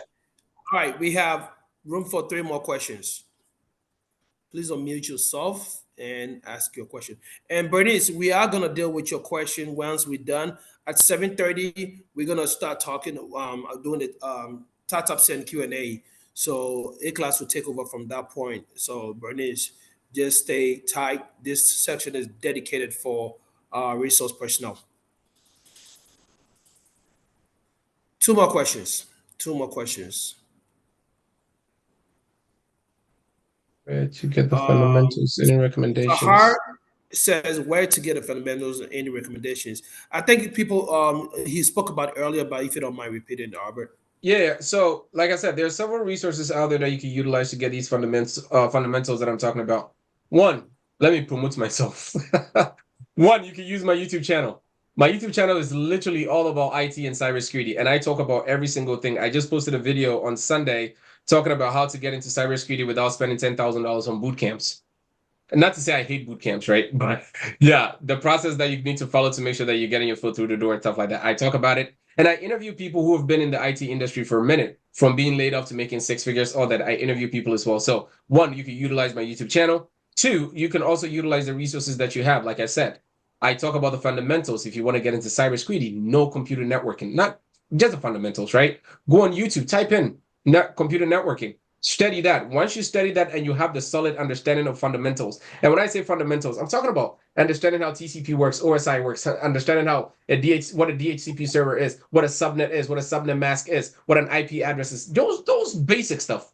Once you understand that, then you can move into the other stuff, right? So don't take any of these CISA, CISM, or forget about all that stuff.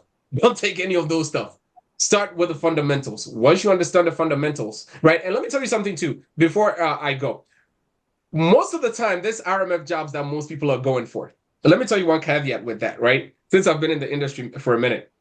Most of these RMF jobs going forward is going to be a contract job. Most of them.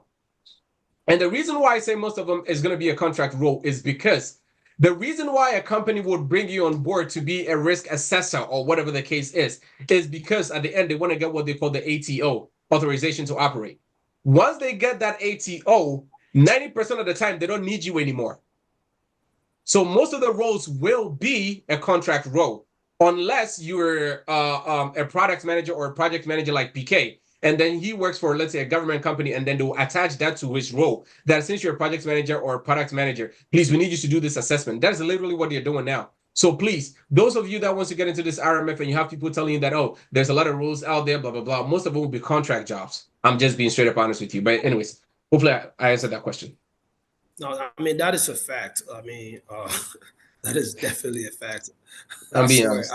I have seen it happen so many times to people close to me. And I have this one guy, I'll just say his first name. I will not mention his last name, Nana. And he's somebody that I spend a lot of, time with. I'm always at his place, hanging out, talking, learning a lot of stuff from him. And this guy works for one of the most toughest company that you can think of in America. And he was helping somebody, mentoring the person because they were all doing the same, auditing and stuff like that. And this guy got a job, got an offer. Actually, he had an offer with money and everything on it. And he was excited about it. Matter of fact, they were working on his, what is it called? Clearance. And the guy started asking me questions because, I had a clearance from the military right before I retired last year. Wow, actually, it will be 2 years next month, right before I retired last year. So my clearance was still active before I got into my job. As we were hanging out, eating and chilling, the phone call came, bro, Charlie, 2 weeks later, no, you made you. You said the company told them, it was about 4 of them. The company told them they lost the contract. Yeah. And I was like, wait a minute, you had an interim for your clearance? I was like, oh man, you're interim. No, but I'm like, bro, I'm on your clearance now. First of all, they didn't do it. They just use you to present to the, and usually like government jobs, present to the government, say, we have these 6 people lined up ready to do the job. Matter of fact, this is the offer letter we send out to them. The offer letter is so great. And I'm the guy started working 2 weeks, or money, 2 weeks paycheck pay. 2 weeks now, they came out, was like, oh, you have to go. You guys are not doing something right. And at the end of the day, it's costing us, and we have to let you guys go. And it was only left with the CEO, the VP, and 2 other guys who have been on the job for a very long time. They let him go. So and like Albert is saying, once you get in, don't be making so many high hopes unless you work for companies so this is a company that is not going anywhere. And you are full-time FTE, full-time employee. But if you're on a contract, another advice I want to give people in the IT world, if you're on a contract, stop making high hopes plans. Stop making high hopes plans because, and yes, 6 months later, 1 year, what plan to say, I'm not making again. Guys, please do not misquote me. I'm not saying don't live the good life, but if you're on the contract, not say, oh, you're Juma Bako, mean to me, kind of, oh, you're Juma Bako. I would say, Bako, no, qua, want to be subsidized, other one with it now. Man, go Jim mortgage being told, so I want to mean to you. A1. Because mortgage is not 2 years, 3 years job. Mortgage is like, 30 years, right? And at least you better not feel it for 10 years, 5 years. And I say, "Bia uko car," and I say, "Bia uko sit down, baby, uno be some partnership joint to be on a contract." Don't do it because that's a tefaso. After 6 months, now it's okay. The money is good after taxes. BBR, what's mean about 6,500, 6,000, 5,000 after taxes is looking good. What's your bills? Yeah, we'll save it $3,000. So $3,000 that will save it, but you think say, obey to me. ADB 2000, I got some projects behind that BB side. That project is going to take like 3 years. Say if they take you out, I'm telling you, your whole life, ebe somersault upside down, and it will not be looking good for you. But if you have a reliable job, my job, right? When they hired me, the first question that I asked, and they said, "I don't know who hiring manager now will hire me, who paid you, why are you still on this job?" And the first thing they said was like, because I've been here for 10 years and I don't wake up every day getting scared and worried to say Bay Medi. Because company is a $1 billion company, $7 billion. You work with your shoulders high. You work out of within you. Your work ethics is being exhibited. Before you not just as a military, before you be it's very severe. Now you have to get kicked out. So please. Yeah, and what you're saying is true. And even with you being an FTE at a company, I'll use myself as an example, right? The last company that I left, or I guess worked for, was Deloitte. Most people know Deloitte in DC, all those stuff. They're all over the place. I was a senior consultant there, and I got laid off, right? Because I felt like Deloitte was the place I could work and know that I'm working, even though I had other side gigs that I was doing, but I felt like Deloitte was the place. I was making good money. I mean, I'm not working today anymore, so I can talk about it, right? I was making $160,000 a year at Deloitte as a senior consultant. But even with that, they laid me off. So one of the advice that I would give is, even if you are on the job, you're an FTE, please keep your resume, on LinkedIn and stuff like that, just in case. You never know. Because I don't want to work for a company more than 21 years, please. After 2 years, I'm okay, but anyways, that's just me. Yeah. So, Albert, take us home. Any final words that you have for us? It was Deloitte also got me too. But there's a trick with Deloitte, right? The reason why Deloitte take and let go easily, it's hard for you to get into Deloitte. But the reason why they let go easily is Deloitte is African-based company whereby diversity is high water too. More Ghana, so to Ghana. So what's Sunday? N1, right? From Tetakwashi going to Jolu, Fiesta Royal. In between Tetakwashi and Fiesta Royal, on your right-hand side, there's a big building over there. That's Deloitte's office. And it says right on the Deloitte. And there are people in there that works for Deloitte from Ghana. And they have offices like that in different African countries. It is if you working for Deloitte, now say maybe or no, you'll be to be $80,000 and $70,000 or Ghana. Now you do 160 doing virtually the same thing. Now so it comes to what they call the organization structure now or the structure now. They will structure in such a way say ever cut it off, especially the senior consultant.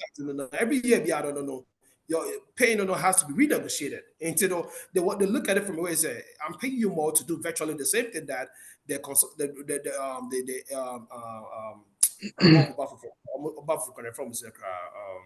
newbies. I'm looking for the technical term for those that oh man, those that usually come right out of college and out of training to do. Wait, I forgot the word. But anyways, yeah, technically, virtually, they are the newbies. And they are also consultants, but they've been doing this job for 8, 9, 10 years, and now they're into the consultant role and a senior consultant role. But who being a senior consultant, is like you have so much experience. You have about 5 to 10 years experience as a senior consultant. Or be so the first position through as a senior consultant, and that person will just take over that from you. Deloitte again is prestigious, P&G prestigious, Pricewater company prestigious, my company prestigious, but me would because can't afford it. But at the end of the day, like I said, it's very lucrative. But at the same time, be mindful. Like I said, me be a make say, oh, on now say, when say, a juma we and our side gig, say, now main job intimate sustain then you are not doing something right. So main job let's say now side gig intimate sustain they are not doing something right. I mean, I've been out of job for 3 months before. 3 months. See, for the sense, my monthly bill is about 10,000, and that's $5,000 a month. How do you sustain that way? No? So side gigging you and I say they want to be towards then it's gonna be very crazy. But sometimes when you be out of job, not be our partner crap with him say you're out of job. They be also out dress work with you, how just so we so I don't know if it ever happened to me, but I've never been out of a job. Me pay Juma too much. I've never been out. I've been laid off, like I said, from Deloitte first time, but I will never be out of a job because I treat my companies that I work for as a client. I don't treat them as my employer. My client, they need me, I work for them, they pay me, and I'm good. So I have my other gigs that I do. So if I have that mindset, say they are my clients, they're not my employer, I tend to have that mentality, that sanity to be able to do my other side gigs that I do, because I do so many stuff on the side as well. So I could be fired or I could be laid off or whatever the case is, but I'm not literally going to lose my mind because of a company that will pay me 120,000 or 130,000. And I'll give you one example. I used to have a contract with Chase Bank, right? And I was doing their data engineering for them. This Indian was my boss. And excuse my French, so I was in a meeting with her one time, and then her name is, and I'll say her name is Sushi. And she kept talking to me like in a very bad way. And I made it happen once, made it happen twice. The third time when she talked about it, I told her point blank, say, you know what, Patro, excuse my French, I told her point blank in her face, I was like, you know what, I quit this job, fuck you. And I closed my laptop. And I'm in Miliko man. Hey, French, me say French when I become one cup. Sorry, excuse my, anytime I can't say excuse my French, sorry. So I told her, I closed my laptop and I sent it back, and I mailed it back to them. I don't care if it went to the actual office or not, but I mailed it back to them and I sent a letter to it that I quit. I can't be in a job that affects my mental stability. I literally quit. But yeah, I always try as much as possible to treat them as a client, not as my employer, and I'm good. But yeah, that's pretty much it. All right. What is your final words for us, man? Final words is any sector that you want to get into. If you want to get into the cybersecurity industry, data analytics, programming, whatever sector you want to get into as an African or whatever the case is, you can do it. And the last thing that I'll say is I can tell you, or I can preach for 1 billion years on how you could do it, but you need one thing: discipline. If you're not disciplined enough to sit down and study, if you're not disciplined enough to actually put in the time, the work, because it does not come on a silver platter. If you're not disciplined enough to put in the work, to put in the time, to put in the sweat, that energy, I'm not a magician, I'm not God, but I'll be honest with you, it is not going to work out. So if you really want to make that money that people are making and make those 6 figures like people are talking about, drive those nice cars, buy those big cars, buy those big houses, and be content and have that money, you talk every 2 weeks, you have 3 jobs, every 2 weeks you paycheck by, and I'm $16,000 into account, you're happy, $9,000, $10,000 in your account. You have to put in the work. It's not a walk in the park. People started from different places. I started working at Best Buy, Geek Squad, and then went over to the Pentagon, working at different places before I even got to where I'm at right now. So it's a step-by-step process, and it takes time. It's not an overnight thing.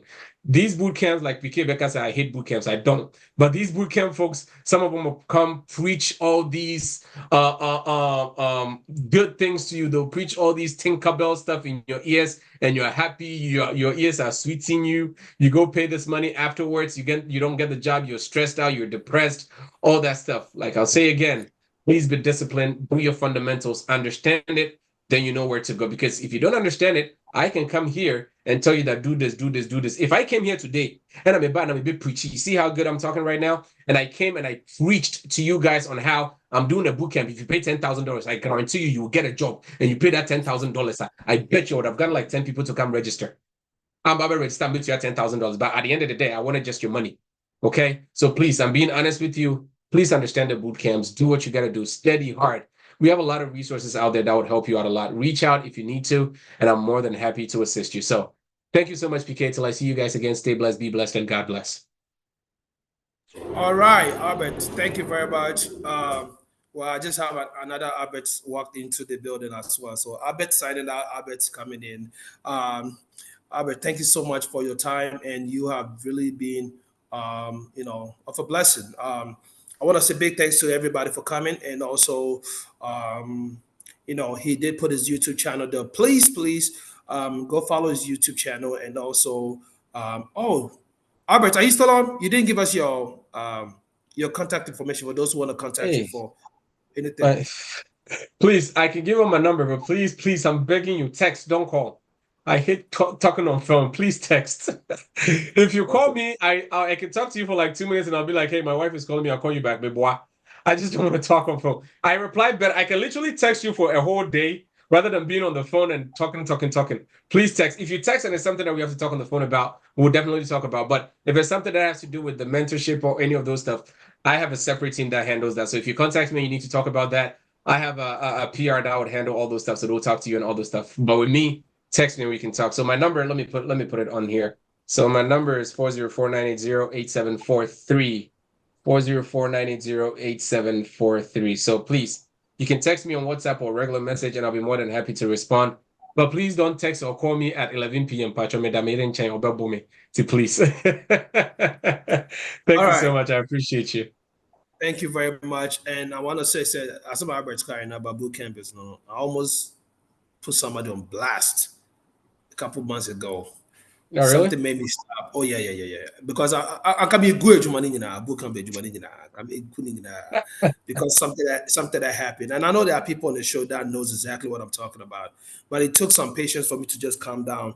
And let me say, me I recommend you be a man. Now if the depending from now on fat, now what you depend what you say.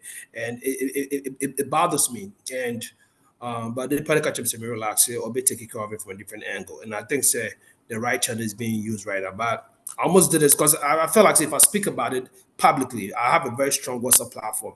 It is a posted demand on WhatsApp. Not say, you play like that now. I'll go back to maybe a chicha and but we'll handle that by the end of December. But with that being said, thank you very much for coming. You've been a blessing, and you're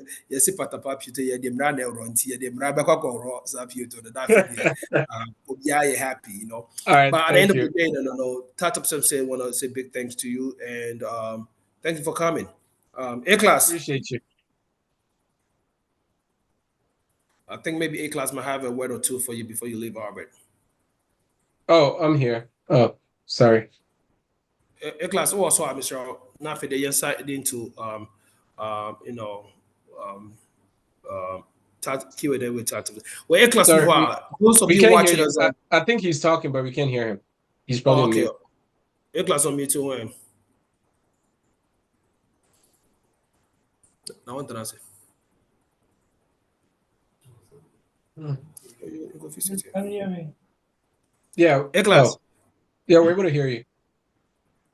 I would like to say thank you very much for spending time and educating us as well. And I gave it to me, I can say, I don't feel more into the system of the cybersecurity. Say the area Albert also and the doors are open. Send him a text message, not a call. In Tiamomodia, I say it will follow that aspect of it. So at least I wait to me no to me I was so thank you very much, Albert, and God bless you for your time. Regards to the team as well. Thank you. Thank you, A-Class. At this point, we are gonna go off on Facebook and YouTube, and we urge each and everyone to come on the Zoom link. And this is the time for you to ask all your questions, contributions, additions in terms of TapTap Send. This is the Q&A session for TapTap Send. So please make yourself available so that we can make this happen. right. There was a question from an sister. I think she doing the best start here. Let's see.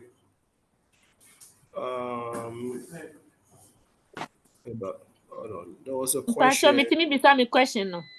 I won't. I am your Benis. Bernice me patch up Bishop Papa for my code. Bernice me show question the class in page for the one say don't answer questions in yama. Okay, me card na that me tap no so no. Spy in November na me de a new one share. Since that me send is kabia intimi nko. Inti I don't know say if mu ho na say bibisa. All right, me that's it. In your the message on is me patcho pi address, ro check your address in the same. Mpacho ai. Okay, then I'll plead say if patcho will state where Me wa Canada, Quebec. Canada. Okay, and the message say in your PK patcho bet my picking a number. Next area system, what exactly is the issue? Oh, okay. The patcho which was a number PK my. PK on why? Host no. Oh, me number no. Oh, So, okay. Me send no chat no so. and chat the former host in direct privately. Okay. All right. And that's but so why be no other question? But so me so me one question, Angelina. Recently na me create TapTap Send, me create account. So me create me card ne to so no, and I me verify my ID. It was all right, but number some me send me card for to so, but some me card now has a different billing address. Since the me to so na me try me send this kind or my login my account number. But I don't know why me send it message, but I haven't heard from them. Almost on my locking my account for security reasons, but I don't know why. Okay. But when you was one can say, oh yeah, you know, what's the sound card? What's the sign now was send it into a system so and a so technically speaking, on the system might be thinking said somebody was trying to place on one way or the other with the account, you know. But there's a temporal hold onto it. And so what I'll suggest say we'll pick your number, then we'll look into it and see what exactly is in the one patcho. Okay. All right. In the patcho, yes, I know best in the check a chat from Mom.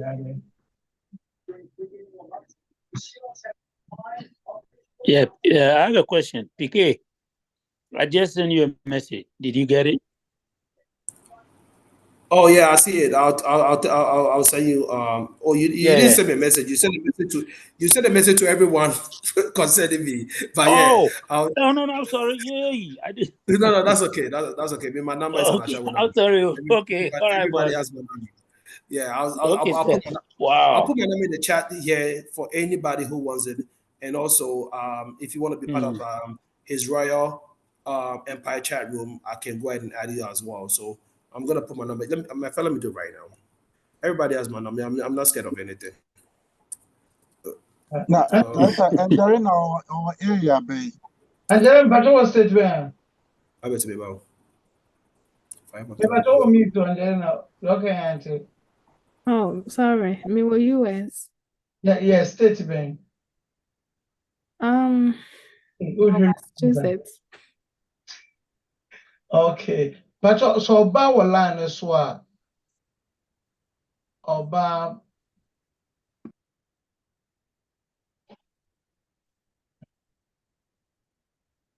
Okay. But to my send a message, which my reply is Okay. Okay.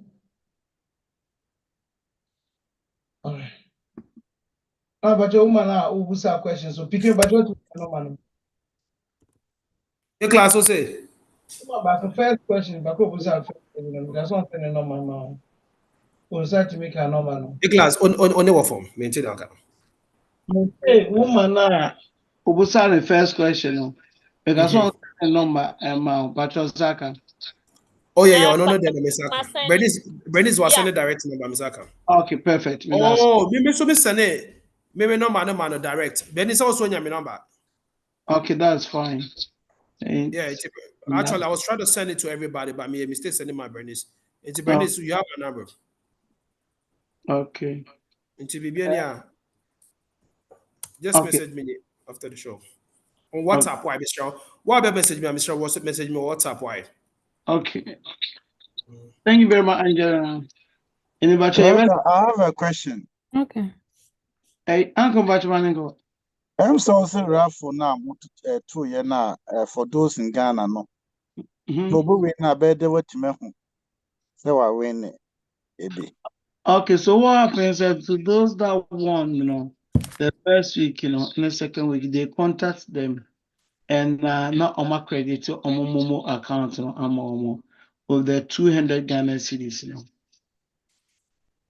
And also, so say be obi person who said the dofu be winning and as or send a comma be 2,000 Ghana cedis in Pacron's winning in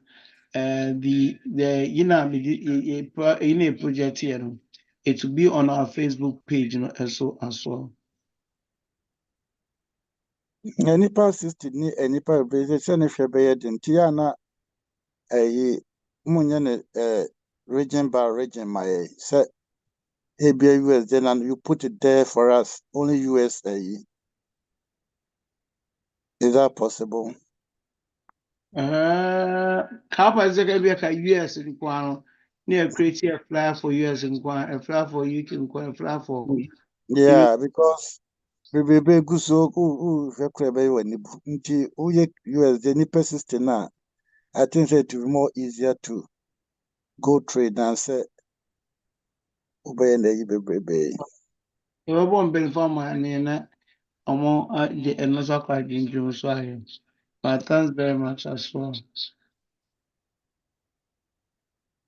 Na the me enso bit me possible and come na me send you na what's the notify am say bia onipa we nso awin for me to contact the person too because enra I had a case last year a year ye no rice and oil no ga baako ne onipa baako nipa be 3 so send this kasa ma nya enya bi but nipa ko ya farmer nam so and then nya no kre na bebrebe nyaaye maybe a time when yanko at the right time on me jin ho chinyam so well me apologize yes sir anything they didn't knew we di abase just onia na morning or na ye de come nipa na se plan ko ya na edin nti when they easy so onia obenya 200 ye be credit no mo account no nya ye nti so me the corner sem ya u notify me na maboni pa corner man ye no be much better. Okay, thank you very much for that aspect. And so, just to touch a bit of on the mobile tunnel, say the would be catching Pakrona and Pakrocas against Anderton. I can say on authority say anybody that won the mobile tunnel was notified, given a time frame. But about 99% of them stay back and aloof without not acting on the time frame. And they been so they had the email said they've qualified for the mobile tunnel. Qualifying means where we need, and also was another thing. So before, in said they were changing background, but on the other hand, now Oka said, "You wait me, I'ma send and so I am aware." So said the recipient we and every we'll take it on board and alert M24 on that as well. Thank you. You're welcome.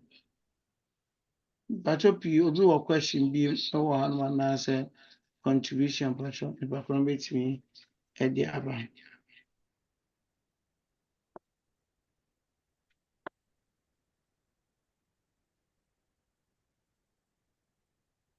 Obu question and any contribution.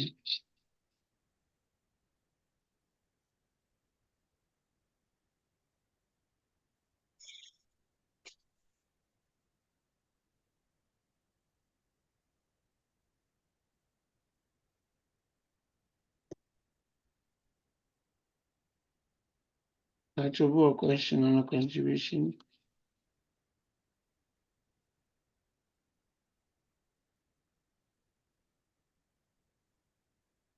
Angelina, but you in Canada, right? And okay, then also what much is that the other ladies in Canada. All right. Yeah, I'm in Massachusetts. Usta nasa Yeah, Worcester. okay.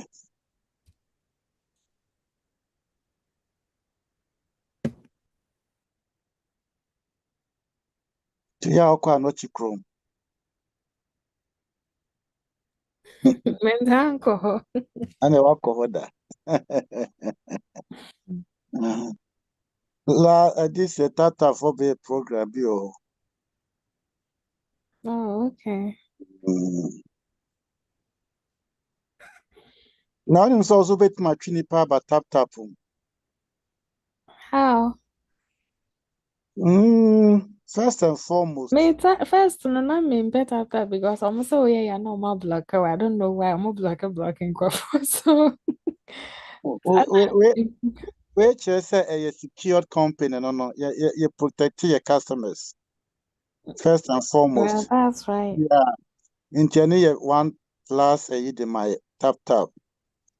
And so we are in a person man who a different ball game. And a one so you create special code be the mount. Also be up on top left 3 lines be your who be within where you get a special code, promo code there, the man will be you get $10 on yes and this card. Okay. Yeah, to send them our friends. No, now for us, sorry for you can also make a letter from there. Okay.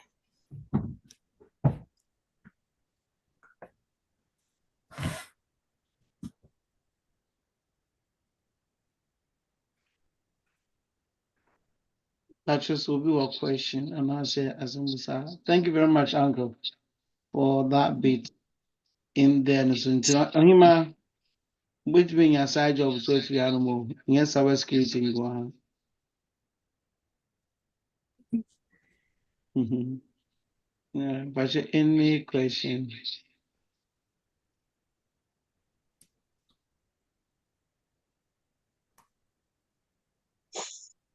Now, but also final draw no a date by 28th of December, 2023, in the year of our Lord. And that will be done at 8 p.m. UK time. And I think, sir, more 3 p.m. EST, if I'm not wrong. Yeah. And that will be done on a Zoom link, the same Zoom link that we normally have on Thursday, you know. That will be done on that as well. And special people, the winners, will be taking home. The first winner will be taking home a flight ticket to Ghana, in and out. And also, the second person will be taking a flat screen 55 inch. And another one will be taking air fryer Ninja brand and a blender as well, and many more prizes as well. What we urge everyone on this show tonight is please try and come next week, Thursday, SMOP. It's always a joy and delight to see somebody on the show winning, and the noise and the happiness, flowing through whatever joy. We're doing one this Thursday as well, in OT Media as well. Now the man for difference and can chief.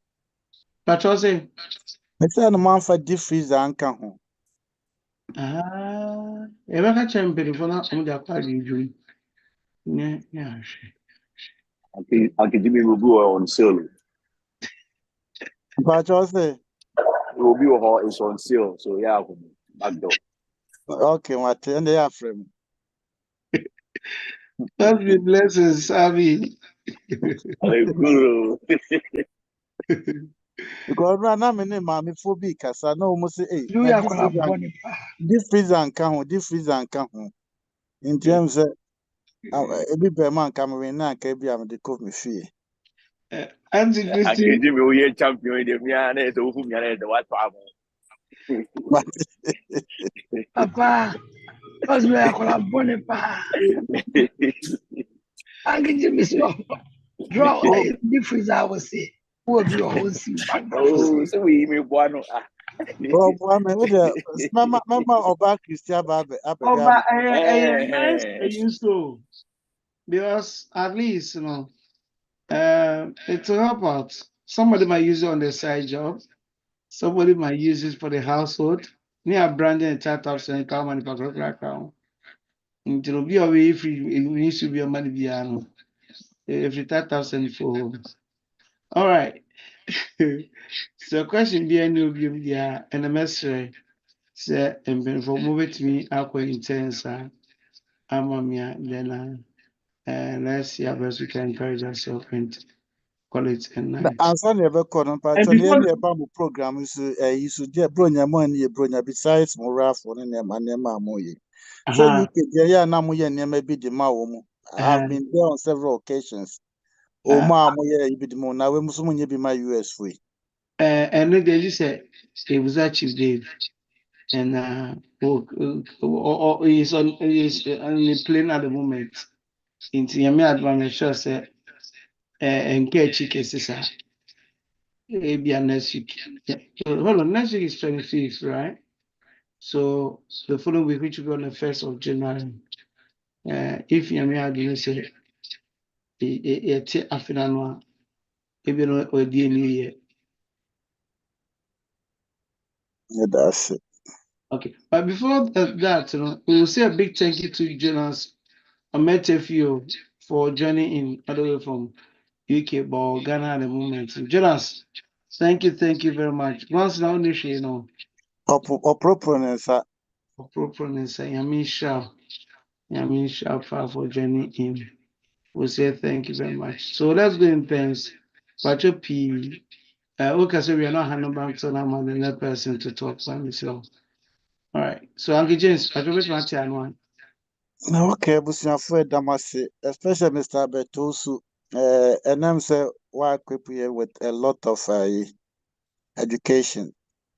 I'm happy about the attendance. Though say any amount for a response to Nema I will say in the near future, best Afro will be almost was the similar. I was a group you grow. Yeah, yes, from Unya Baswa, Angelina, and the back on Refi. Angelina, yeah, Venice, yeah. Montana Mobanam Sudo, the other can who be not a number not grow because you can almost start to see and start here. But last week's program going over 300 people in join. And Tinipa we can fight for any right. It been almost a year raffles the Mawomo and the Manema Baby. We'll never know. Damasi, Namisha will be a finisher so because next week name see in Misha because of the holidays. And will be a finisher. Cosby.